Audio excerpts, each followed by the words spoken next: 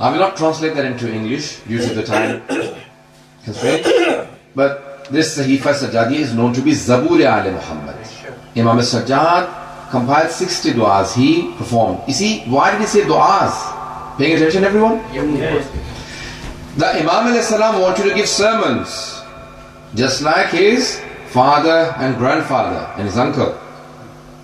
Imam khutbah dena chahte the, but he had the army of Yazid controlling his sermons.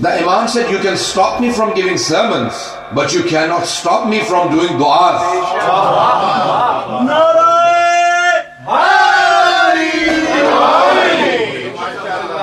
Okay?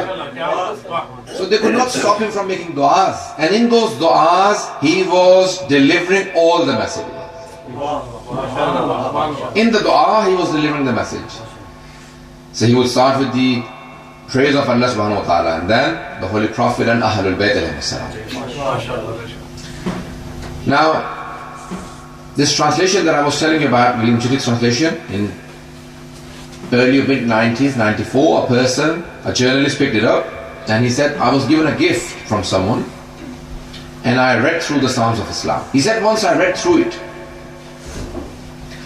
I could not believe that a person amongst Muslims, not today, 14 centuries ago, has conveyed such du'as that even today if you ask any Christian to write about God, could not perform anything like it.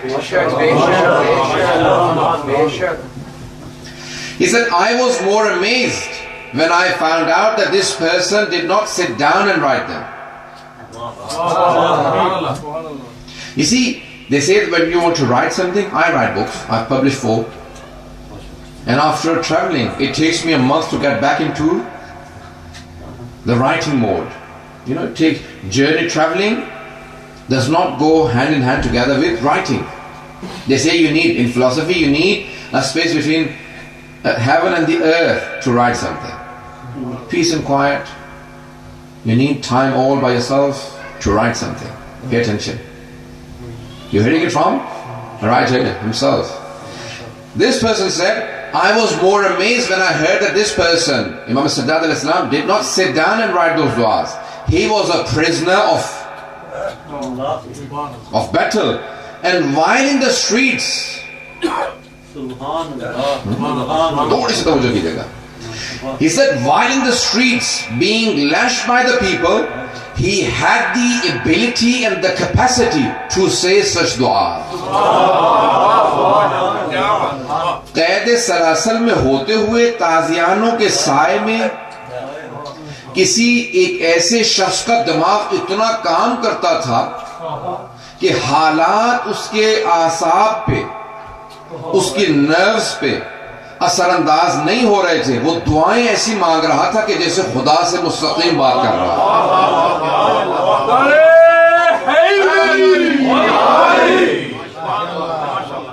Probably a few minutes in English and then I'll transfer to Urdu. He said, I was more amazed when I found out that 14 centuries ago this person did not sit down and perform these du'as. He was imprisoned. Look at the words of the Imam al-Islam. You see, if he was one of us that was imprisoned, we would be complaining to Allah subhanahu wa ta'ala. میں کیوں زندان میں آ گیا؟ پروردگار تو نے مجھے jail میں کیوں ڈال دیا؟ اللہ نے تو جیل میں نہیں ڈالا، لیکن ہم لوگ ڈائریکٹ خدا سے لڑیں گے. خدا نہ خاصہ کوئی اگر پریشانی بیماری ہوتی، مجھے اللہ تو نے کیوں بیمار کر دیا؟ اللہ نے بیمار نہیں کیا. میری ہی گاڑی کی چوری ہوئی ہے، اللہ کہاں تھا؟ یعنی اللہ سب چیزیں چھوڑ کے اس کی گاڑی کی گارڈ بن گیا. ایسا ہوتا نا، ہم لوگ ایسی باتیں کر جاتے ہیں بعض کا. جب انسان پریشانی میں ہوتا ہے نا، یہ نہیں سوچتا میں کس سے لڑ رہا ہوں. آتا انسان خدا سے لڑ پڑتا ہے. پتہ نہیں توجہ ہے یا نہیں؟ You know, we many times don't realize what we say to God because we are upset. اور اگر کوئی ایسا ہو جو جانتا ہو کہ اس کے صدقے میں کائنات خلق ہوئی ہے،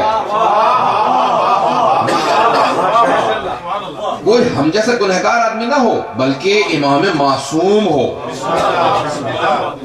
اور وہ یہ جانتے ہوں کہ میں ان 14 میں سے ہوں جن کے لیے اللہ نے کائنات کو خلق کیا ہے.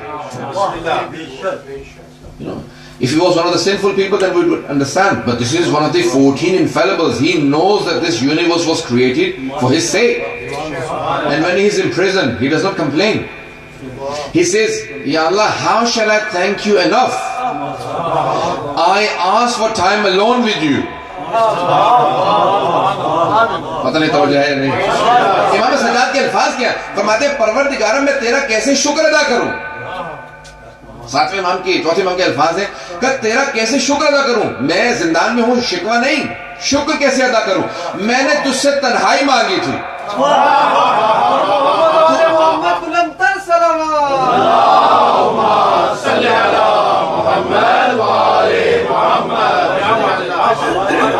فرماتے ہیں پروردگارہ تیرا شکر کیسے ادا کروں. میں نے تنہائی مانگی تھی، تو نے ایسی تنہائی دی ہے کہ نہ سوائے تیرے کوئی اور ہے، نہ سوائے میرے کوئی اور.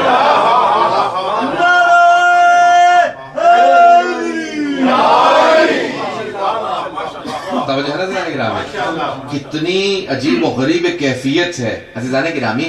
ہم لوگ اگر اچھے ہوں تو منفی سے منفی نکالتے ہیں، مثبت سے مثبت نکالتے ہیں، نیگیٹو سے نیگیٹو نکالتے ہیں، پازیٹو سے پازیٹو. اور جو بہت برے ہوتے ہیں نا وہ پازیٹو میں سے بھی نیگیٹو نکالتے ہیں. ایسا ہوتا ہی نہیں ہوتا.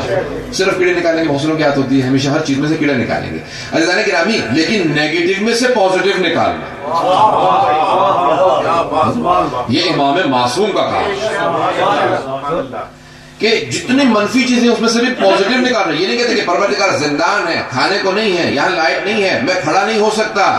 تیری نماز کے لیے رکوع سجود قیام تینوں چیزیں لازم ہیں، میں قیام نہیں کر سکتا. امام کا قد لمبا تھا، زندان کی ہائٹ کم تھی، امام سیدھے نہیں کھڑے ہو سکتے تھے. لیکن کہا پروردگارا مجھے کوئی شکوہ نہیں ہے، کیونکہ جتنا اس عبادت میں لذت لے رہا ہوں. عبادت میں لذت، پتہ نہیں میں بات پہنچا رہا ہوں. عبادت میں لذت. دیکھیں ہمیں کھانے پینے میں لذت ہوتی ہے، دنیا کو دیکھنے میں آنکھوں سے لذت ہوتی ہے. یہ کیسا پہاڑ ہے، یہ کیسا دریا ہے، یہ کیسی جھیل ہے، یہ کیسی روڈ جا رہی ہے، کیسا انسان اچھے سینری دیکھتا ہے تو انسان کی آنکھوں کو لذت محسوس ہوتی ہے. اولاد کو دیکھتا ہے لذت محسوس ہوتی ہے. میں چھٹے امام سے پوچھا نا کہ مولا دنیا کی کیا چیز ہے؟ کہا انسان کا اگر بیٹا ہو، آنکھوں کے سامنے جوان ہو اور آنکھوں کے سامنے چلتا پھرتا رہے، سب سے بڑی لذت اسی کا نام ہے. کہا مولا دنیا کی سب سے بڑی مصیبت کیا ہے؟ کہ جب وہی جوان بیٹے آنکھوں کے سامنے مر جائے. تو امام نے کہا سب سے بڑی مصیبت ہے. اب کیسے جملے کو میں نے پیش کر دیا کیونکہ امام کی حدیث تھی. عزیزان گرامی چوتھے امام اسلام فرماتے ہیں کہ عبادتوں میں بھی لذت ہے. پتہ نہیں میں پہنچا پا رہا ہوں یا نہیں، تھوڑا سا غور کیجیے گا. عزیزان گرامی ہمیں لذت زبان سے کسی ایسے سے گفتگو کرنے میں محسوس ہوتی ہے جس سے انسان محبت کرتا ہو، چاہتا ہو. اولاد سے انسان چاہتا بات کرتا ہے. ایسا ہوتا ہے نہیں جس کو آپ بہت عقیدت سے ملتے ہو، بہت محبت سے ملتے ہو، اس کا مقام رتبہ بہت زیادہ ہے. جب گفتگو کرتے ہیں تو کیا چاہتے ہیں؟ میری کمپنی ان کے ساتھ بیٹھے ہوئے جتنی لمبی ہوتی چلی جائے، جتنی گفتگو کروں. ایسا ہوتا ہی نہیں. عزیزان گرامی چوتھے امام علیہ السلام تصور دیتے ہیں، کہتے ہیں پروردگارا یہ وہ مناجات ہیں جس میں مناجات کرنے والے کو تجھ سے بات کرنے میں لذت محسوس ہوتی خوشنودی محمد والے محمد بلند صلوات. اللہم صلی علی محمد والے محمد. عزیزان گرامی دعا کا تصور سمجھ میں آتا ہے، لیکن جو امیر المؤمنین نے اور امام سجاد نے مناجات کا تصور دیا. دعا کسے کہتے ہیں؟ پکارنے کو. to call upon someone. دعا یعنی to call، پکارنا. مولانا نے کیا تصور دیا؟ کہا نہیں، دعا کی ضرورت نہیں ہے، مناجات کرو. مناجات ہے نجوہ سے سرگوشی کرنا، وسپر کرنا. کہا دیکھو خدا کو پکارتے کیوں ہو؟ وہ دور کب ہے جو پکارو. مناجات کرو بہت قریب. اللہ اکبر. لیکن عبادت کا ایک نیا تصور دے رہے ہیں.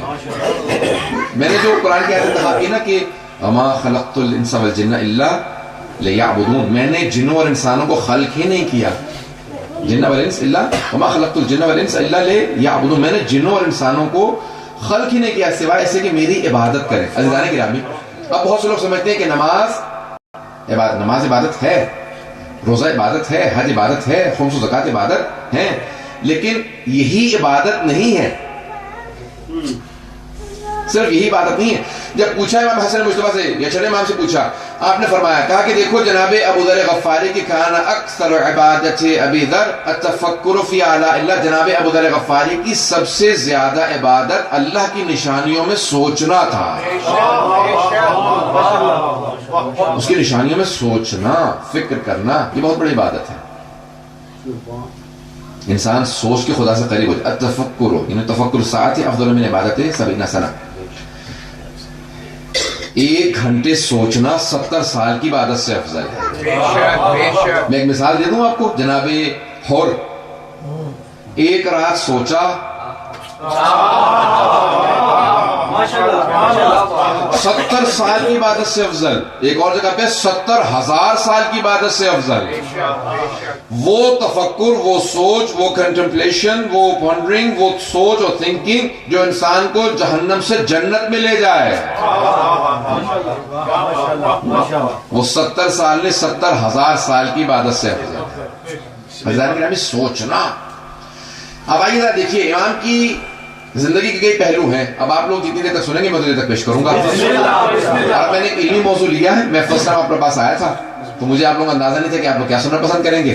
تو میں علمی میں نے موضوع کا لیا ہے، عبادت کے علمی پہلو کو پیش کرنا چاہتا ہوں. اور اب سید الساجدین امام زین العابدین علیہ السلام کی مجلس یعنی ان کی ولادت تھا، اس لیے میں نے جو کچھ پہلو سوچے ہیں وہ پیش کروں گا. امید ہے کہ انشاءاللہ لوگ اس میں کچھ نہ کچھ نئے آپ کے لیے پہلو ہوں گے. عزیزان گرامی، عبادت کا تصور امام سجاد دے رہے، عبادت کا تصور. ایسی کوئی عبادت نہیں کر سکتا. اہل سنت والجماعت کے راوی ہیں، بہت بڑے راوی ہیں سیدنا المسیب. وہ کہتے ہیں کہ میں بیٹھا ہوا تھا، مدینے میں قحط پڑ گیا تھا. کربلا کے بعد قحط یعنی ڈراؤٹ، بارش نہیں ہو رہی. سب پریشان تھے. سارے مدینے والے مسجد نبوی میں جمع ہو گئے. کہ پروردگارہ ہم گنہگار ہیں. راوی کہتا ہے شاید آل رسول پہ اتنا ظلم کر دیا تھا کہ پھر بارش رک. یزید نے مدینے پہ حملہ کیا تھا، مدینے مسجد نبوی میں گھوڑے باندھ دیے تھے. مانتا تو تھا نہیں. بہت سے لوگ کہتے ہیں کہ نہیں ائمہ اہل بیت کو نہیں مانتا تھا. نہیں، ایسا اللہ رسول کو نہیں مانتا تھا. قرآن کی بے حرمتی کرتا تھا، رسول خدا کا تمسخر معاذ اللہ استغفر اللہ بیت اللہ. تو مسجد نبوی میں اس نے گھوڑے باندھ دیے. تو اس کے بعد کیا ہوا کہ پھر قحط پڑ گیا. تھوڑا سا غور کیجیے گا. جب قحط پڑ گیا نا، ڈراؤٹ آ گیا، تو سارے جمع ہو گئے مسجد نبوی میں. دعائیں مانگنے لگے کہ پروردگارہ اپنے نبی کی خاطر بارش برسا دے. راوی کہتا ہے میں بیٹھا دیکھ رہا تھا، کسی کی دعا قبول نہیں ہو رہی. کہ اتنے میں نے دیکھا کہ ایک موٹے موٹے ہونٹوں والا کالا حبشی غلام کہیں سے دوڑتا ہوا آیا. اور وہ آیا خاموشی سے، ایسے آنے کے بعد بیٹھا مسجد نبوی میں تاکہ کسی کو معلوم نہ ہو کہ وہ آگے. یعنی اتنا تربیت یافتہ تھا کہ غلام تھا لیکن تربیت اتنی تھی کہ جانتا تھا کہ اپنی اہمیت نہ منواؤں، خاموشی سے آ کے کہیں بیٹھ جاؤں، کسی کو معلوم نہ ہو کہ میں آیا اور میری دعا قبول ہونے والی ہے. یعنی وہ جانتا تھا وہ کون ہے. پتہ نہیں بات واضح کر پا رہا ہوں.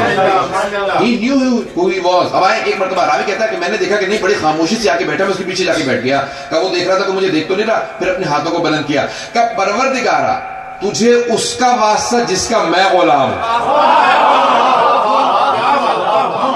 چمن چمن کلی کلی علی علی علی علی، نگر نگر گلی گلی علی علی علی علی، نعرہ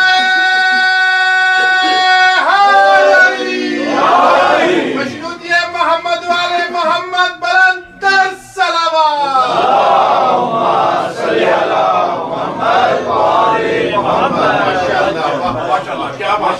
عزیزان گرامی، واسطہ دینا یہ سب کی روش رہی ہے. خود رسول خدا جناب ابو طالب ان سب کی روش ہے، واسطہ دے کے دعا مانگے. تو اس غلام نے کہا پروردگارہ تجھے واسطہ اس کا جس کا میں غلام ہوں، مدینے والوں پہ بارش برسا دے. راوی کہتا ہے کہ ابھی اس کے ہاتھ نیچے نہیں آئے تھے کہ ایک مرتبہ بارش برسنے لگی. کا خاموشی سے اٹھا اور جانے لگا تاکہ کسی کو پتہ نہ چلے میری دعا قبول ہوئی. کتنا مقام ہے اس کا. کہ جب جانے لگا نا تو میں نے دیکھا کہ بھی کس کا واسطہ دیا، کس کا غلام ہے، یہ کون ہے. میں اس کے پیچھے چلنے لگا خاموشی سے تاکہ اسے پتہ نہ چلے. کہ جیسے وہ گلی مڑتا تھا میں فوراً بھاگ کے جاتا تھا. کہاں کہ دیکھا کہ معلّہ بنی ہاشم میں گھسا اور امام سجاد کے گھر میں چلا. کہ جیسے ہی میں سجاد کے گھر گیا میں نے کہا ہاں ہو نہ ہو یہ انہی کا غلام ہے. پتہ نہیں میں بات پہنچا پا رہا ہوں.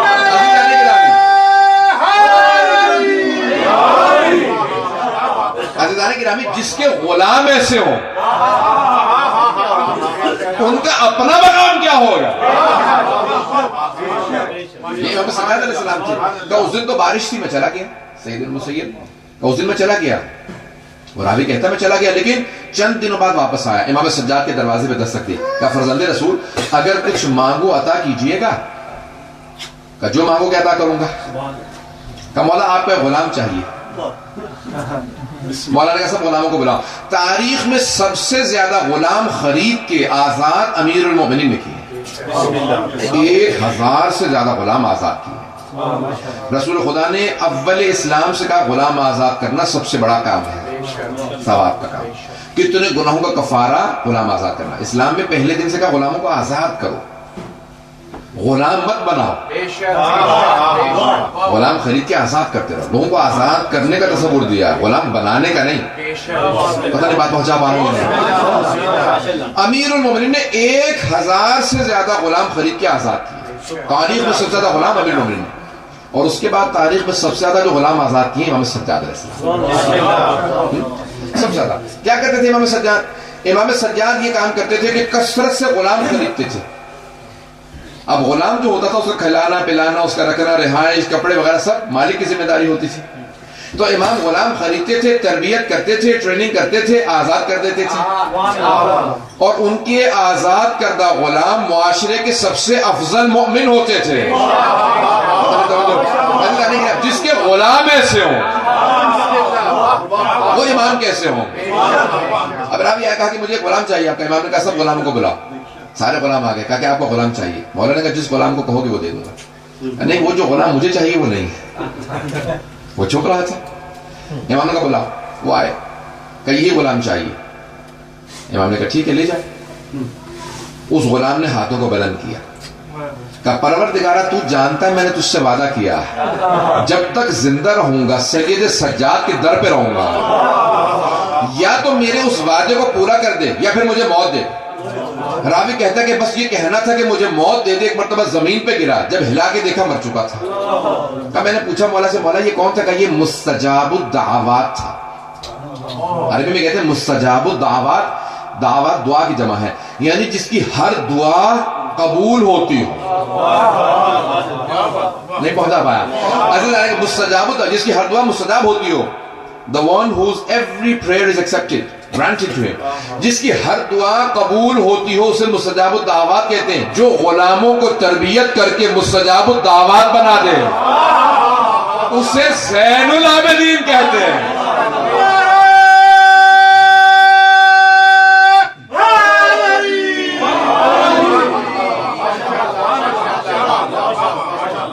مجھے آپ کے حسن سماعت کو دیکھتے ہوئے بہت خوشی بھی ہو رہی ہے اور تعجب بھی ہو رہا ہے کہ اتنے دور استاد جگہ پہ اور اتنے پیارے انداز سے سن رہے ہیں. بہت محبت، بڑے پیارے انداز سے سن رہے ہیں آپ لوگ.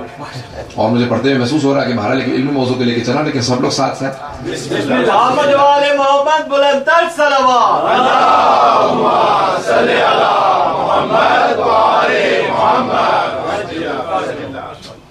عزیزان گرامی یہ ہیں مستجاب الدعوات. سید المسیب وہ کہتے ہیں کہ مجھے تعجب ہوا کہ ان کے غلام ایسے تھے. عزیزان گرامی جن کا غلام ایسا ہو جو یہ نہ چاہتا ہو کہ دکھاوا ہو، ریاکاری ہو، شوئنگ آف ہو، کتنی خاموشی سے دعا مانگے قبول کروائے چلا جائے. اب آپ نے تصور کیا امام سجاد کیسے کہ امام سجاد ایسے سے غلاموں کی تربیت کی. عزیزان گرامی یہاں تک کہ ماہ مبارک رمضان سے پہلے سب غلاموں سے کہتے تھے کھڑے ہو جاؤ میں سب کا حساب کتاب لوں گا. کہا میں نے تم سے پانی مانگا تھا لائے تھے وقت پہ؟ کہا نہیں مولا بھول گیا تھا. کہا فلاں موقع پہ یاد ہے میں نے کہا تھا کہ فلاں جاؤ کسی آدمی کو صدقہ دے آؤ، دے کے آئے تھے وقت پہ؟ یعنی مولا بھول گیا تھا.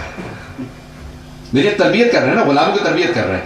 سارے غلاموں کو کھڑا کرنے کے بعد سب کو ان کی غلطیاں گنوائیں کہ آپ سب کے سب کہو کہ سید سجاد آپ ہم پہ کرم کیجئے خدا آپ پہ کرم کرے گا.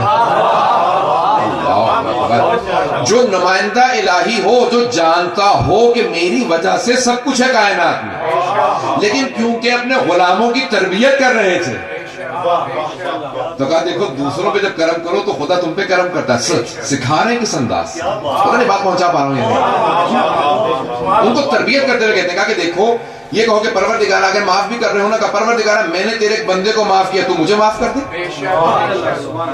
انداز امام علیہ السلام کا. آئیں ذرا کچھ دعاؤں کے نمونے پیش کرنا چاہتا ہوں، کچھ چند مثالیں آپ کے سامنے پیش کر دوں. عزیزان گرامی اب امام علیہ السلام پہ پابندیاں تھیں. دعا صرف مانگ سکتے تھے، خطبے نہیں دے سکتے تھے. تو امام نے کیا کیا، دعاؤں کے ذریعے سے وہ باتیں پہنچائی ہیں کہ آج 21st سینچری کے اندر لوگ وہ باتیں سمجھ رہے ہیں. 20th سینچری کے اندر جانے کے بعد ایک بات 70s میں 1970s میں تقریباً 40 years back ایک سائنسدانوں نے ایک ایکسپیریمنٹ کیا کہ بھئی سمندر بہت گہرے ہیں, اوشنز آر ویری ڈیپ. جتنے زمین کے اوپر پہاڑ ہے نا اونچے اونچے, اس سے زیادہ اونچے پہاڑ سمندر کے اندر ہے. پھر وہ گہرائیوں میں گئے, پھر اوشن میں انہوں نے نیچے جا کے دیکھا کہ وہاں بھی مچھلیاں ہیں. کب؟ 20th سینچری میں. اور کیجیے گا 20th سینچری میں, 20ویں صدی میں جانے کے بعد انہوں نے دریافت کیا کہ بہت چھوٹی چھوٹی مچھلیاں وہاں پہ بھی ہیں. پھر پریشان ہونے لگا, جب یہ مچھلیاں نیچے ہیں اور یہ تو اوپر آ نہیں سکتی, اتنے اوپر آتے میں تو ان کو کئی مہینے لگیں گے. چھوٹی مچھلیاں, بہت چھوٹی مچھلیاں, پھر یہ آکسیجن کہاں سے لیتی ہیں؟ کیا بات ہے,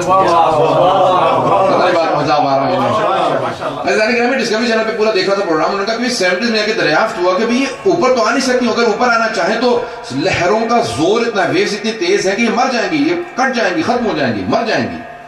اور نیچے تو پانی ہے, یہ اوپر نہیں آتی تو آکسیجن بغیر مچھلی زندہ نہیں رہ سکتی. تو انہوں نے پھر بہرحال بہت تحقیق کی, تو وہاں سے ان کا زمین سے بعض کا آکسیجن اٹھتی ہے, وہ گریب کر لیتی ہیں. بعض کا ان کی اپنی سکن سے آکسیجن نکلتی ہے, وہ گریب کر لیتی ہیں. زمین کے تہ کے اندر, گہرائی کے اندر کچھ سبزیاں ہیں, کچھ ایسے پودے اگتے ہیں, وہاں سے آکسیجن نکلتی ہے. پتہ توجہ ہے یا نہیں ہے؟ 60s اور 70s میں انہوں نے دریافت کیا تھا. 20ویں صدی کے اندر جانے کے بعد 20th سینچری میں دریافت ہوا کہ وہاں پہ کچھ مخلوقات ہیں اور وہ وہیں پہ آکسیجن پاتی ہیں. چوتھے امام کی دعا ہے صحیفہ سجادیہ میں, امام فرماتے ہیں تعریف اس خدا کی جس نے سمندروں کی گہرائیوں میں بسنے والی تمام مخلوقات کو وہیں پہ ہوا پہنچائی ہے.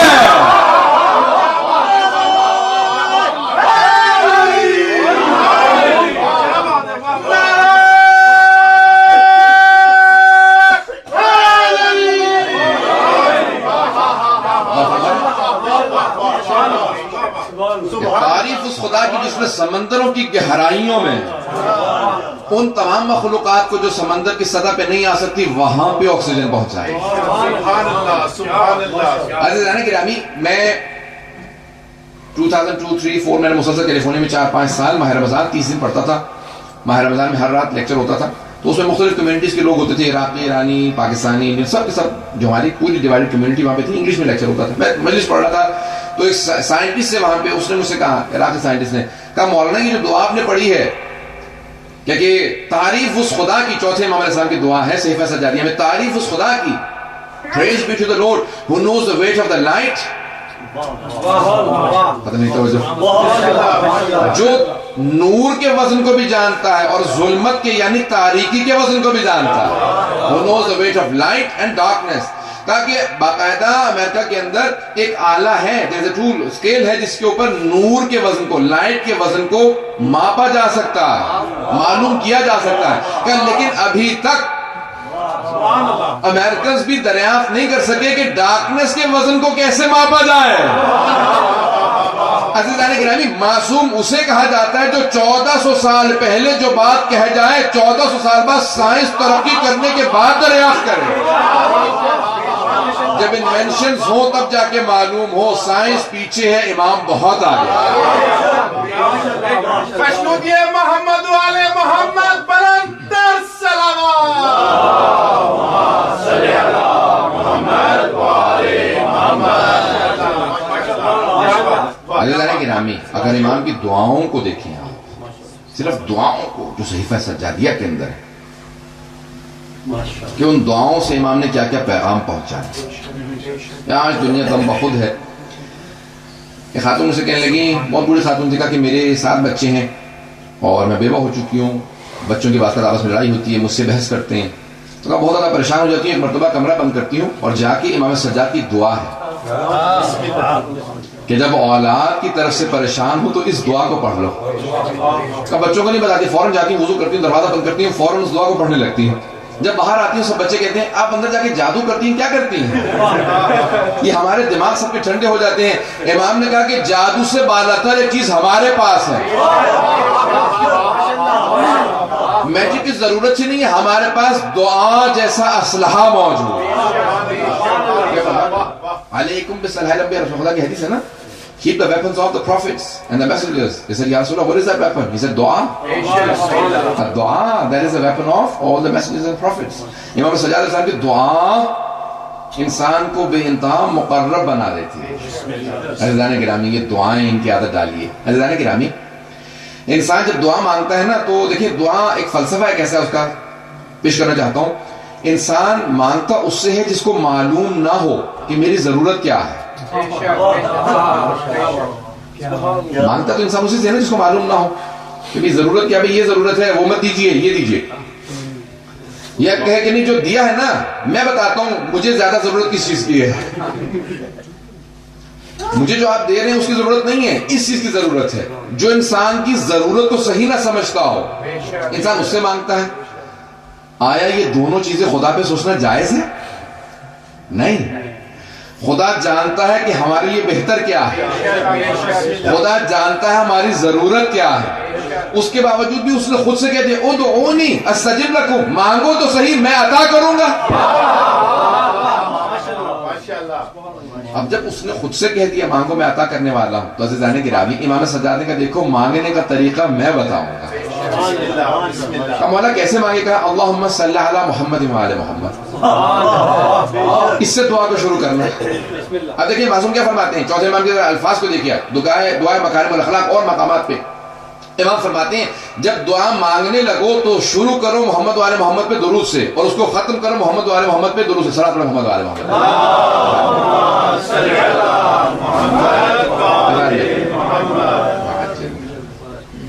یاد میں فرمائے محمد باردی کے صلوات. اللہم صلی علی محمد وعلی محمد.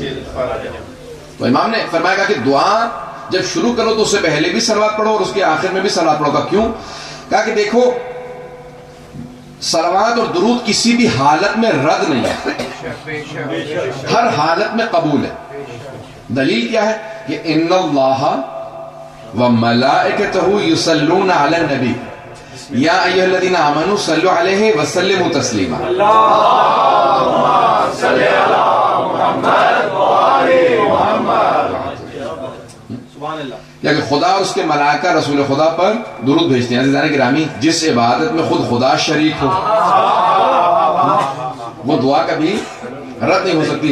تو معصوم نے فرمایا کہا کہ دعا سے پہلے اور دعا کے بعد میں درود پڑھنا دعا رد نہیں ہوگی. کیوں؟ اگر ابتدا قبول ہے انتہا قبول ہے تو درمیانی شے کو رد نہیں کیا جائے. اب امام نے طریقہ سمجھایا ہے دعا مانگنے کا. تو صحیفہ سجادیہ بہترین امام علیہ السلام نے ایک ہدیہ دیا اپنے تمام شیعوں کے لیے. اللہ نے گرامی انسان کو دعا مانگنے کا اگر طریقہ سیکھنا ہے تو امام سجاد علیہ السلام. قرآن میں ہے کہ دیکھیں انسان دعا نہ مانگنا تکبر کی علامت ہے. ہو بھی تو کہو پروردگار مانگ. کیوں؟ کیونکہ جو انسان سمجھتا ہے میں بہت کچھ ہوں تو وہ مانگنا نہیں چاہتا. کہ خدا سے دعا مانگو انسان کے تکبر کو توڑ دیتی ہے. دعا انسان کے تکبر کو توڑتی. عزیزان گرامی آئیے ذرا امام سجاد علیہ السلام کی زندگی کے دو پہلوؤں کو اور پیش کروں گا. دو واقعات پیش کرنا چاہتا ہوں نوجوانوں کی خاطر, بچوں کی خاطر, تاکہ ان کی بھی توجہ میرے ساتھ رہے. میں نے ایک علمی موضوع لیا. عزیزان گرامی اب ایک میں نے آپ کے سامنے زاویہ پیش کیا ہے کہ زین العابدین ہے اور دوسرے ہیں سید الساجدین. اگر اس لقب کو بھی پیش کر دوں توجہ ہے مجھے کی سننا چاہیں گے تھوڑی دیر اور. عزیزان گرامی سید الساجدین ہے امام. کیسے سید الساجدین ہے؟ امام گھنٹوں سجدے کرتے تھے. For hours long he was in sajda. 2 hours, 3 hours long. And many times he would, he had that he would clean his forehead. امام کی پیشانی پہ نشان بن جاتا تھا. سجدوں کے بہت گہرے نشان تھے. امام کو باقاعدہ اس کو کاٹتے تھے. اتنے باقاعدہ امام کے نشان تھے پیشانی. عزیزان گرامی امام کی پیشانی سجدوں کے نشان سے بھری ہوئی تھی. جو دیکھتا تھا کہتا تھا یہی سید الساجدین. توجہ کیجیے گا. ایک بہت طولانی سجدے میں ہے امام علیہ السلام اور امام کے بیٹے ہیں پانچویں امام علیہ السلام. کیا اچانک پانچویں امام علیہ السلام کے متعلق پورے مدینے والے کہنے لگے ارے محمد باقر کنویں میں گر گئے. He dropped into a well. The fifth امام علیہ السلام. پانچویں امام وہ پانچویں امام نہیں کہہ رہے تھے, نام لے رہے تھے. میں صرف احترام تاکہ بار بار نام لوں تو پھر صلاۃ پڑھنی پڑتی ہے. اللہ گرامی پانچویں امام کنویں میں گر گئے. ایک مرتبہ شور ہونے لگا, سب کے سب جب شور کرنے لگے پانچویں امام کے متعلق کہ بچہ کنویں میں گر گیا, بچہ کنویں میں گر. 2-3 برس کے 4 برس, بہت چھوٹے سے. بس امام کی والدہ نے، امام باقر کی والدہ نے، امام العابدین کی زوجہ نے، ان کا نام فاطمہ بنت حسن ہے، امام حسن مصطفیٰ کی بیٹی ہے. بسم اللہ. اللہم صلی علی محمد و آل محمد. سارا بندہ غور سے سننے کا جملے کو. عزیزان گرامی، امام کی بیٹی ہیں، امام کی پوتی ہیں، امام کی بھتیجی ہیں، امام کی بہو ہے، امام کی زوجہ ہے، امام کی ماں ہے، امام کی دادی ہے، ہر طرف سے امامت میں ہے. لیکن آخر ماں ہے، بس کان میں آواز جانی تھی میرا بیٹا کنویں میں گر کے رونے لگی، تڑپ کے رونے لگی، اور روتی ہوئی فوراً چوتھے امام کے پاس آئیں، اے میرے سرتاج، اے میرے آقا، اے میرے مولا، ہمارا بچہ کنویں میں گر گیا. اور امام کون ہے؟ امام ہے سید الساجدین. عزیزان گرامی، الصلاۃ معراج المؤمن، نماز مومن کی معراج ہے. معراج یہاں نہیں ہوتی، وہاں ہوتی ہے. توجہ توجہ توجہ.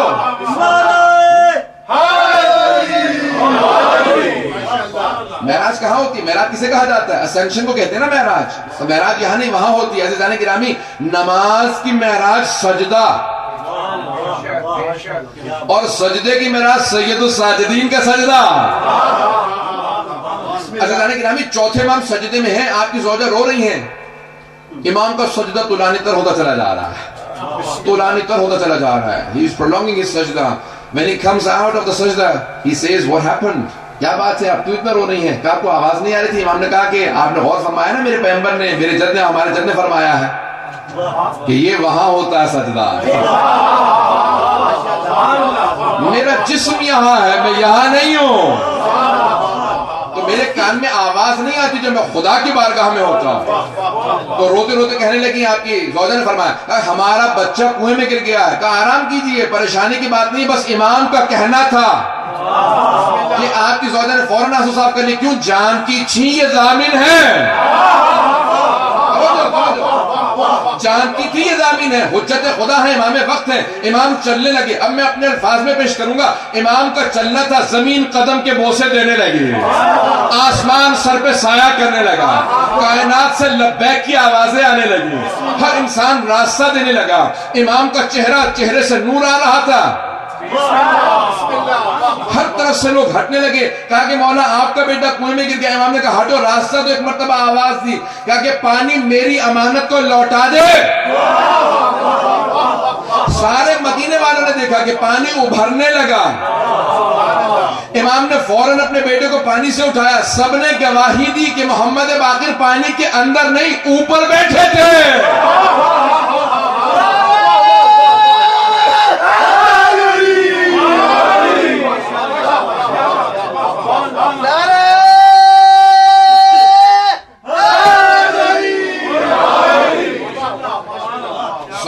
پانی کے اندر نہیں ہے بلکہ پانی کے اوپر بیٹھے کھیل رہے ہیں. کہ اتنی دیر گزر گئی، نہ جانے 2 گھنٹے، 1.5 گھنٹہ، 3 گھنٹے، کتنا عرصہ گزر گیا. یہ بچہ پانی کے اندر کیسے نہیں گیا؟ امام نے اٹھایا، چلنے لگے. امام نے کہا یہ حجت خدا ہے. ایک مرتبہ ایک آدمی نے آواز دی، کا مولا اتنی دیر سے آپ کا بچہ پانی میں تھا، پریشان نہیں ہوئے؟ کہا نہیں، میں خدا کی عبادت میں تھا. کہ آپ کو یہ پریشانی نہیں تھی کہ آپ کا بیٹا ڈوب جائے گا؟ کہ جب میں نے اس کی عبادت میں خیانت نہیں کی، وہ میری امانت میں کیسے خیانت کر سکتا؟ صبح کے ساتھ دل بولا، علی مولا، علی مولا، میرا مولا، میرا مولا، علی مولا، علی مولا، نبی بولا وسیع میرا، علی مولا، علی مولا.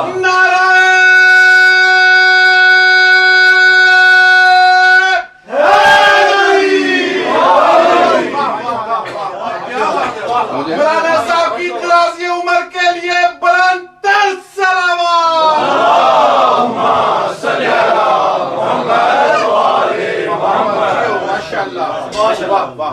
امام نے فرمایا کہ جب میں نے اس کی عبادت میں خیانت نہیں تو وہ پھر میری امانت میں کیسے خیانت کر سکتا؟ یہ میری امانت ہے. اللہ اکبر. یہ عبادت، یہ سجدہ اس کی امانت تھا، میں نے خیانت نہیں کی. جیسا سجدہ کرنا تھا ویسا ہی کیا. کما حقہ سجدے کا حق وہی ادا کر سکتے ہیں. عزیزان گرامی، اور وہ کیوں نہ سید الساجدین ہوں جس نے کربلا سے مسلسل سجدے کیے ہوں. میں ایک جملے کو پیش کروں گا. عزیزان گرامی، پوری دنیا میں چلے جائیں. You know, today there are changes of so many governments. There are civil wars going on in the world. And there are so many new rulers coming into power. Every new ruler says, I can't do anything. There is a civil war going on. The treasury has nothing. Pay attention. People are not cooperative. کوئی میرا ساتھ نہیں دے رہا. ملک کے خزانے خالی ہیں. ملک میں حالات خراب ہے. میں کچھ نہیں کر سکتا. ایسا ہے یا نہیں ہے؟ عزیزان گرامی، اور اگر کوئی عصر عاشور میں منصب امامت سنبھالے، پتہ نہیں بات پہنچا پایا ہوں. عزیزان گرامی، جہاں باپ کا جنازہ تپتی ریت پہ پڑا ہو، خزانے خالی، جو خود قیدی ہو، زندان میں ہو، لیکن کوئی شکوہ نہ کرے. اللہ اکبر. These people who are coming into power, they see a little civil war, treasury has nothing, and the fourth Imam, he took the order of Imamat in the eve of Ashura, and yet he did not make a single complaint. He said, oh Allah, I will deliver. And had it not been for the fourth Imam alayhi salam, he did the tarbiyat. He trained the people, because first is tazkiyah. He trained the people, and the fifth and the sixth Imam alayhi salam taught the people. Had it not been for the fourth Imam, the people could not learn. جملے کو پہنچا پاؤں یا نہیں؟ عزیزان گرامی، اگر چوتھے امام علیہ السلام تربیت نہ کرتے، جب تک تربیت نہ ہو تب تک انسان علم حاصل نہیں کر سکتا.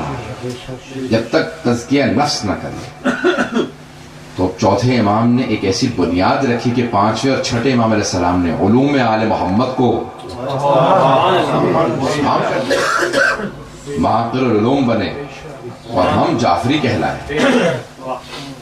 بات پہنچ رہی نا عزیزان گرامی؟ عزیزان گرامی، اب کیا کروں گی؟ مسائل کا جملہ ہے، بہت سی آنکھوں میں آنسو آ گئے ہیں، لیکن میں اس بات کو کہے بغیر آگے نہیں جا سکتا کہ عزیزان گرامی، آج پوری دنیا میں ہر انسان شکوہ کرتا ہے، گلہ کرتا ہے، میں کچھ نہیں کر سکتا، حالات اچھے نہیں ہیں. عزیزان گرامی، چوتھے امام نے اس انداز سے منصب امامت کو نبھایا کہ خداوند متعال کہے گا، سلام ہو اے سجاد، اے سید سجاد، آپ کی عظمتوں کو سلام ہو، آپ نے حق امامت ادا کر دیا. نہ عبادت میں کوئی کوتاہی ہے، نہ سجدوں میں، نہ تبلیغ دین میں، بلکہ عصمت کبریٰ کے پیکر ہیں. اس انداز سے پہنچا رہے ہیں. عزیزان گرامی، ہیں زین العابدین، یہ ہیں سید الساجدین. بات پہنچ گئی ہے عزیزان گرامی؟ ہمارے ایک بات کو کہوں عزیزان گرامی، پھر امام کے متعلق جو سب سے زیادہ چیز مشہور ہے نا، وہ ہے گریہ. آپ کا پوری زندگی پھر کربلا کے بعد گریہ کرتے رہے، لیکن بے مقصد گریہ نہیں تھا، با مقصد گریہ تھا. صرف رو نہیں رہے تھے، بلکہ اس انداز سے روتے تھے کہ دیکھنے والا سوال کیے بغیر رہ نہیں سکتا تھا. پوچھتا تھا، کیا بات ہے، اتنا کیوں رو رہے ہیں آپ؟ امام کہتے، تجھے نہیں معلوم فرزند رسول خدا کے نواسے کو پیاسا ذبح کر دیا گیا. عزیزان گرامی، ہر انسان پوچھے بغیر رہ نہیں پاتا تھا. امام نے ہر جگہ پہ اپنے بابا کے پیغام کو پہنچایا، ان کی مظلومیت کو پہنچایا، ہر انسان کو بتایا میرے بابا بہت مظلوم تھے. عزیزان گرامی، مدینے میں شہید اصغر نے ایک واقعہ لکھا اپنے کتاب میں، وہ کہتے ہیں امام سجاد علیہ السلام کی زندگی سے متعلق، کہتے ہیں مدینے میں ایک آدمی تھا جو سب کی توہین کرتا تھا. اپنے ایک دوست سے کہنے لگا کہ مدینے میں کوئی ایسا نہیں جس کی میں نے توہین نہ کی ہو، اہانت نہ کی، صرف یہ سید الساجدین ہیں جن کی میں نے توہین نہیں کی، اہانت نہیں کی. کہا آج جاؤں گا، آج معاذ اللہ، کہ خبردار تجھے نہیں معلوم یہ سید الساجدین ہے. کہ ایک مرتبہ پیچھے سے گیا، امام کی ابا کو کھینچنے لگا. کہ جیسے اس نے ابا کو کھینچا نا، تو امام نے مڑ کے دیکھا، بس امامت کا چہرہ، ہیبت و جلال، چہرے پہ نور، بس امام کا دیکھنا تھا کہ ایک مرتبہ اس کی آنکھوں میں آنسو.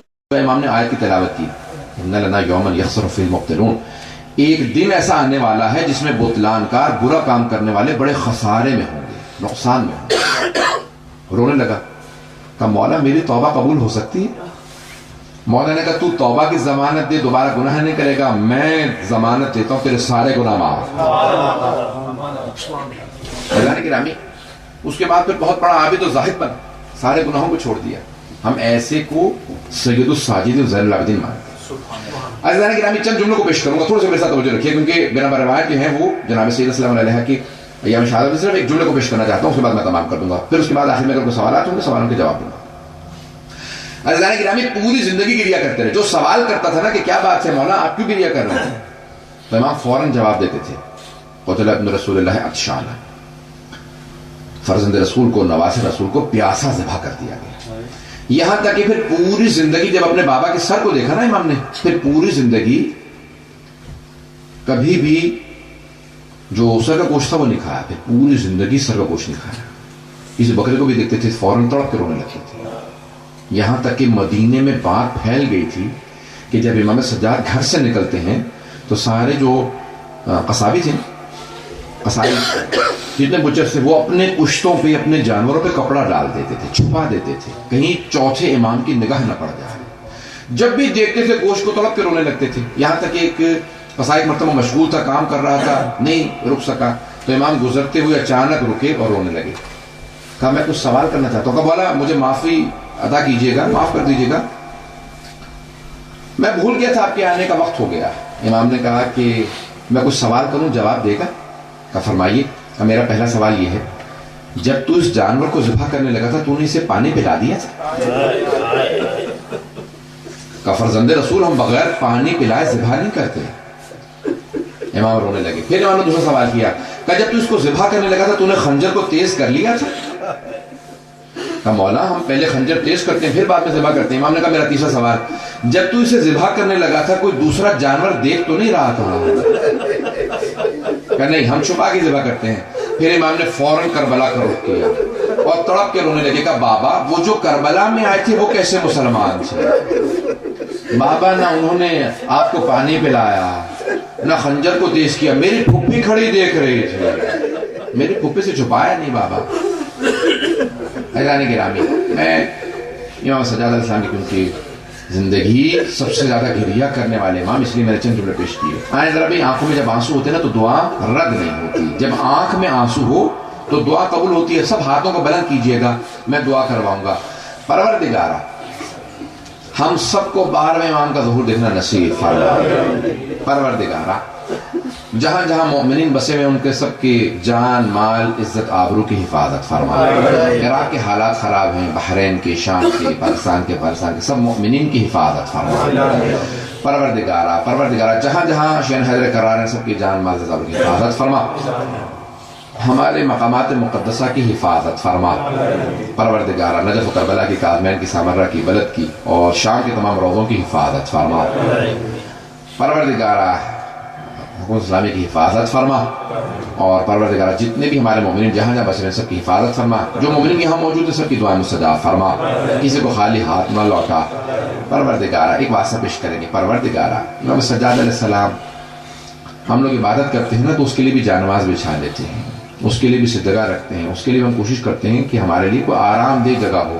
اور اگر کوئی کربلا سے شام کے راستوں میں کانٹوں پہ سجدے کرتا رہا ہو, اس امام السلام کی عظمتوں کو سلام. و پروردگارا امام سجاد کے پاؤں میں لگے کانٹوں کا واسطہ ہماری ان گنہگار آنکھوں کو امام زمانہ کی زیارت نصیب فرما. پروردگارا جنت البقیع تعمیر ہوتا دیکھنا نصیب فرما. جتنے مومنین مریض ہیں پروردگارا ایک واسطہ دوں گا, بیماروں کے لیے ایک واسطہ دوں گا. میں ایک آپ سے سوال کروں, آپ نے کبھی دیکھا کہ کسی بیمار کو لوگ بستر سے گرا دیتے ہوں؟ شام غریبہ میں امام سجاد کو بستر سے گرا دیا گیا تھا. پروردگارا شام غریبہ کے اس بیمار کا واسطہ جس کو بستر سے گرا دیا گیا تھا, ہمارے جتنے مومنین مریض ہیں سب کو شفائے کاملہ عنایت فرما. پروردگارا ایک اور واسطہ دوں گا. پروردگارا جب ایک مرتبہ کسی چھوٹی سی بچی کی رسیوں کو کھولا گیا نا, وہ دوڑتی ہوئی آئی, آگے بھائی کے گلے میں باہیں ڈال دی. جیسے امام سجاد علیہ السلام گلے میں باہیں ڈالی نا تو امام تڑپ کے رونے لگے. کہا آہ, کہا بھیا کیا بات ہے؟ کہا بہن میری زنجیریں دھوپ میں بیٹھ کے گرم ہو جاتی ہیں, جب کوئی ہلاتا ہے نا تو میری کھال ان سے اترنے لگتی ہے. ابھی تم گلے ملی نا تو میری کھال سے یہ زنجیریں لگ گئیں. اتنے میں پانی ملا بچی کو, جیسے بی بی کو پانی ملا نا بی بی نے سارا پانی مولا کی زنجیروں پہ ڈال دیا. جیسی زنجیروں پہ پانی ڈالا, امام سجاد نے پوچھا بہن کیا کر رہی ہو؟ کہا بھیا آپ ہی نے تو کہا تھا میری زنجیریں گرم ہیں, میں آپ کی زنجیروں کو ٹھنڈا کر رہی ہوں. پروردگارا واسطہ اس لہجے کا جب ایک بہن بھائی کی زنجیروں کو ٹھنڈا کر رہی تھی, تمام ماؤں کے کلیجوں کو ٹھنڈا فرما. کسی ماں کو اولاد کا غم نہ دے, خصوصاً بحرین کے اندر اور مقامات پہ ماؤں کو اولاد کا غم نہ دے. پروردگارا ایک آخری واسطہ دوں گا. پروردگارا جب چوتھے امام اسلام نے اپنے پاؤں سامنے بچھا رکھے تھے نا تو ایک بچے نے پوچھا کہ بھیا کیا بات ہے، آپ نے پاؤں کیوں پھیلا رکھے ہیں؟ کہا میرے پاؤں میں کانٹے لگ گئے، ہاتھوں میں زنجیریں، میں پاؤں سے کانٹے نہیں نکال سکتا۔ تو ایک بچی نے کہا بھیا میں آپ کے پاؤں سے کانٹے نکال دیتی ہوں۔ اس بچی نے سارے کانٹے چننا شروع کیے۔ مولا سے پوچھا مولا کس بات سے رو رہے ہیں؟ کہا میرے ہاتھ زنجیروں میں ہیں، میری بہن کے پاؤں کے کانٹے کوئی نکالنے والا نہیں۔ جس کو دوسروں کا اتنا احساس ہو وہ حجت خدا ہے، پروردگار ہے۔ امام مظلوم کی، امام سجاد علیہ السلام کی مظلومیت کا واسطہ جتنے بھی دنیا کے اندر جہاں جہاں پہ لوگ ہیں سب کو اہل بیت علیہ السلام سے آشنا فرما، سب کو دین اہل بیت علیہ السلام کی ماننے کی توفیق عنایت فرما، دشمنان اہل بیت کو نیست و نابود فرما، داعش کو، طالبان کو غارت فرما، پروردگار سے مملکت کو ترقی عنایت فرما، خدمت کرنے والے کو توفیق میں اضافہ فرما، ہم سب کو پروردگار اخلاص کے ساتھ، خلوص نیت کے ساتھ ان کی خدمت کی توفیق عنایت فرما، ہم سب کے مرحومین کی مغفرت فرما، ان کے درجات کو بلند فرما، ان کی قبروں کو منور فرما۔ ربنا تقبل منا انك انت السميع العليم بحق محمد وآله الطيبين الطاهرين المعصومين صلوات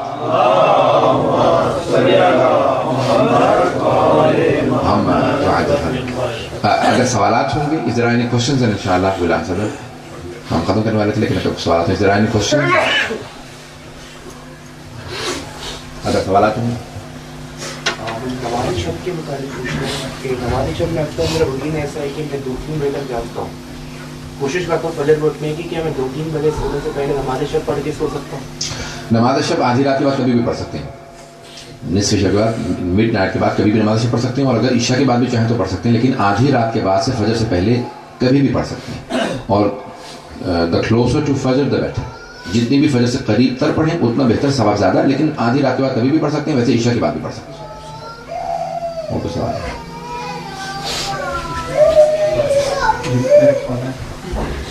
لفظ غصہ، یہ پاک پیغمبر کا فرمانا ہے کہ غصہ حرام ہے، جب ہم معصوم کے لیے غصہ کے لفظ استعمال کر سکتے ہیں جبکہ فعل حرام ہے تو یہ غصہ حرام نہیں ہے، غصہ حرام نہیں ہے، پیغمبر نہیں ہے غصہ حرام ہے۔ غصے میں قابو کھو دینا، انسان کو قابو نہ رہے اپنے آپ، غصہ نہ آنا یعنی غیرت نہ ہونا، یہ بھی ہے، غصہ آنا چاہیے، وَإِلَّا انسان میں غیرت ہی نہیں ہے۔ غیرت کی علامت ہے کہ انسان غصہ آئے گا، لیکن غصے میں بے قابو نہ ہو، کہ اسے یہ معلوم نہ ہو، اس کی زبان قابو میں نہ ہو کہ جو چاہے خدا کے خلاف بول دے، جو چاہے ماں باپ کے خلاف بول دے، جو چاہے کسی کے خلاف بول دے، نہیں، قابو ہونا، غصے میں قابو ہونا ضروری ہے۔ غصہ آنا حرام نہیں ہے، غصے میں قابو نہ ہونا۔ غصے اور جلال میں کیا فرق ہے؟ بہرحال ایک محترم لفظ غصہ جو ہے عموماً استعمال ہوتا ہے کہ جس کے اندر انسان آپے سے باہر ہو جاتا ہے، اور جلال جو ہے وہ انسان کے کمالات میں سے، اور وہ ائمہ علیہ السلام سے مختص ہے کہ جب وہ آتے تھے وہ پورے اپنے قابو کے ساتھ ہوتے تھے، اور وہ ان کا جس طرح سے امیر المومنین علیہ السلام نے فرمایا۔ سوال کیا گیا کہ یا علی رسول خدا نے پوری زندگی تلوار نہیں اٹھائی، کیوں؟ صرف جنگ حنین میں تلوار چلائی ہے۔ کہا کہ تم نے قرآن نہیں پڑھا؟ قرآن میں ہے کہ وما ارسلناک الا رحمۃ للعالمین، ہم نے آپ کو عالمین کے لیے رحمت بنا کے بھیجا۔ کہ رحمت کا تقاضا یہ ہے کہ تلوار نہ چلائے، لیکن جان کا بچانا واجب ہے، اس لیے جنگ حنین میں کہ صحابہ چھوڑ کے بھاگ گئے تھے اور وہ پیغمبر کو قتل کرنا چاہتے تھے، اس لیے جان بچانے کے لیے پیغمبر نے پھر لوگوں کو مارا، ورنہ پیغمبر تلوار نہیں چلاتے، مارتے نہیں تھے۔ کہا پھر اگر پیغمبر رحمت للعالمین انہوں نے تلوار نہیں چلائی تو پھر آپ نے تلوار کیوں چلائی؟ کہا کہ وہ رحمت الہی تھے، میں جلال الہی۔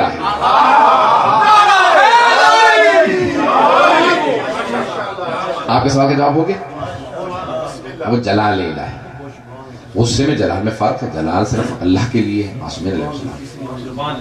اور اگر سوال ہوگا تو جواب دیں گے۔ تو آپ نے کہا ہے صاحب کچھ کتابیں لکھی ہیں، وہ کہاں سے مل سکتی ہیں؟ میں لے کے نہیں آیا صاحب، میں اگر مجھے پہلے سے تھوڑا سا رہتا تو شاید میں لیتا تھا۔ کتاب التوحید کا انگلش میں ٹرانسلیشن کیا ہے، شیخ صدوق کی 1000 سال پرانی کتاب ہے، ہماری سب سے اہم ترین کتابوں میں سے توحید صدوق، اس کا انگریزی میں ٹرانسلیشن کیا۔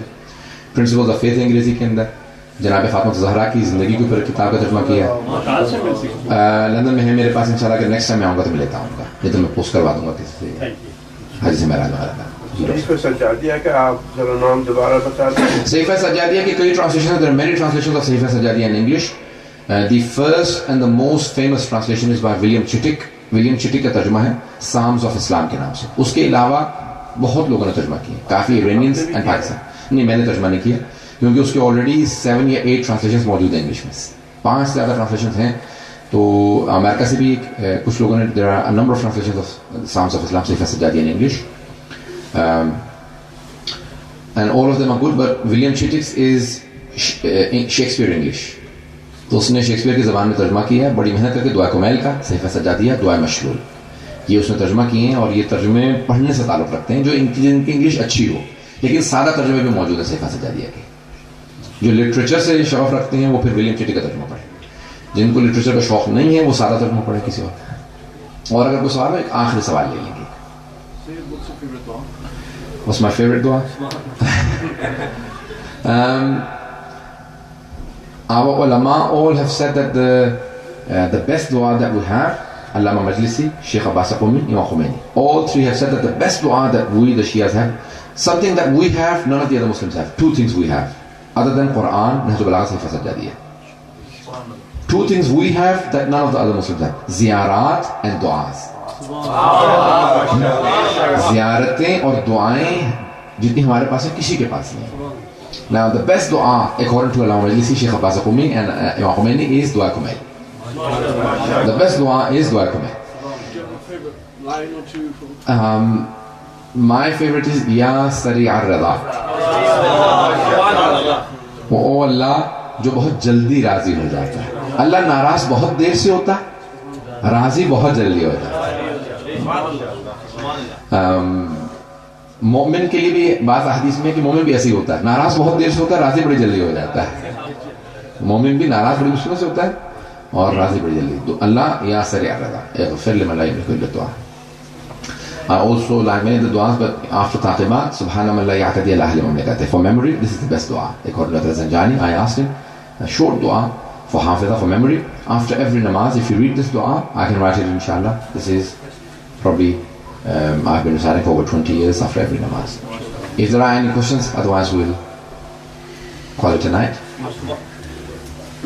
رسول اللہ ماشاء اللہ ہم سب جانتے ہیں رحمت للعالمین تھے, لیکن ہمارے سنی بردرز جو تبری میں اور سیرت رسول اللہ میں بنی قریظہ کا واقعہ جس طرح لکھتے ہیں, اس میں ہمارا کیا نظر ہے؟ بہت اچھا سوال ہے. I'll quickly repeat the question in English and I'll translate into English for the better of the youth. Please answer it in English or Yes. All of it. Now the question is that the Holy Quran says the Holy Prophet is a mercy for the universe. Then what do we say about the incident of Bani Qurayza, where the historians have mentioned, Tabari and others have mentioned, that the Holy Prophet ordered all of Bani Qurayza to be killed, the men. First of all, the history does not say that the Holy Prophet ordered for them to be killed. Number 2, Sheikh Najah al-Tai, a contemporary writer who's still alive, he has more than 400 books. In his Siratul Nabi, he says this incident did not happen. Some of the Jewish rabbis who converted to Islam, like Abu Huraira, like Abu al-Ahbar and others, they did not truly convert, and they fabricated a lot of Israeliyat, and they also showed the oppressiveness of the Jews, and that the Holy Prophet oppressed. So he completely counters it from the beginning to the end. Siratul Nabi, 2 volumes by Najah al-Tai. Najah al-Tai کی کتاب ہے سیرت النبی. وہ کہتے ہیں اصلاً سچ ہی جھوٹ ہے. وہ یہودی لوگ جو کہتے تھے, یہودی رہبائز جو ان کے ربے تھے, جو کہتے تھے مسلمان ہو گئے, وہ مسلمان نہیں ہوئے تھے. انہوں نے بہت سی اسرائیلیات مسلمانوں میں رائج کر دی, یہودیوں کی ٹیچنگز, اور پھر یہودیوں کو مظلوم بنا کے پیش کیا کہ معاذ اللہ رسول خدا نے بڑا ظلم کیا یہودیوں پہ. ان لوگوں نے بنا کے یہ چیزیں کھڑی ہیں. Number 1. Number 2, if you read some of the historians, they have said that the Banu Qurayza referred to one of their ex-Jewish Muslims who had converted, and they said that we don't want Muhammad sallallahu alaihi wasallam to decide for us. We want him to decide for us. Now he said that if you want me to decide, if you leave Hazrat Rasulullah rahmatullahi alayhi, then all of you should be killed. So there are a number of explanations.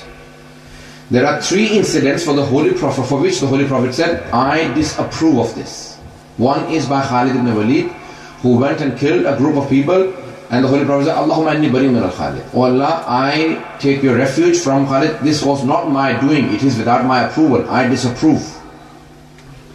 One of them is this incident. And there are other incidents. So there are many historians who have countered and do not approve that the Holy Prophet gave the orders for their killing.